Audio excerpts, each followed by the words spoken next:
सोच रहे हो कि तुम अपनी लाइफ कंट्रोल कर रहे हो, लेकिन असली में माया तुम्हारे दिमाग की डोरियां खींच रही है। हर रोज तुम्हें ऐसे धोखे में डाल रही है कि तुम अपनी असली पहचान ही भूल जाते हो और बस चक्कर में पड़ जाते हो पैसा, सक्सेस या किसी की तारीफ के।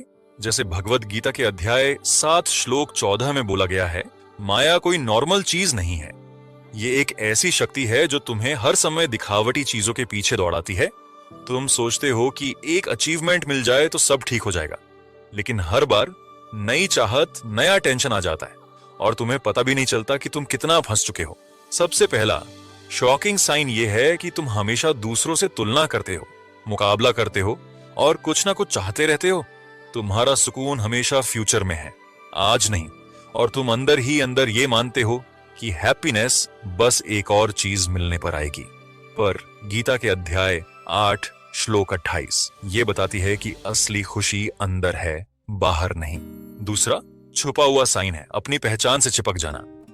माया तुम्हें यह महसूस करवाती है कि तुम सिर्फ अपना बॉडी, स्टेटस या रिलेशनशिप हो, इसलिए तुम हर बात को पर्सनल ले लेते हो।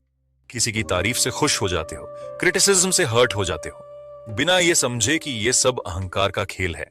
और माया इसी अहंकार को तुम्हारे खिलाफ यूज करती है। जैसे इस्कॉन की टीचिंग्स में भी बोला गया है, जब तक तुम मैं और मेरा में अटके हो, तुम माया के जाल में हो और आत्मा परमात्मा की एकता नहीं समझ पाते, जैसे आदि शंकराचार्य ने बोला है।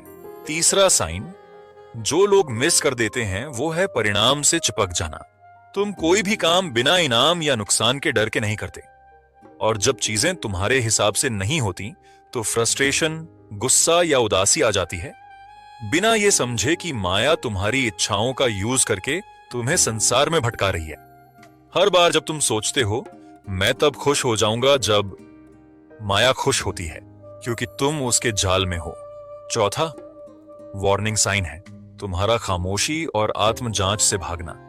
जब भी तुम अकेला फील करते हो, तुरंत फोन, टीवी या किसी से बात करने लग जाते हो, क्योंकि माया को पता है कि अगर तुमने अंदर झांक लिया तो उसका जादू टूट सकता है। इसीलिए वो तुम्हारे दिमाग को शोर, बेचैनी और लगातार कामों से भर देती है, और तुम उपनिषदों की वो बुद्धि मिस कर जाते हो जो कहती है कि असली खजाना अंदर है, बाहर नहीं। पांचवा और सबसे डेंजरस साइन है वो हल्का सा शक जो तुम्हारे अंदर आ जाता है।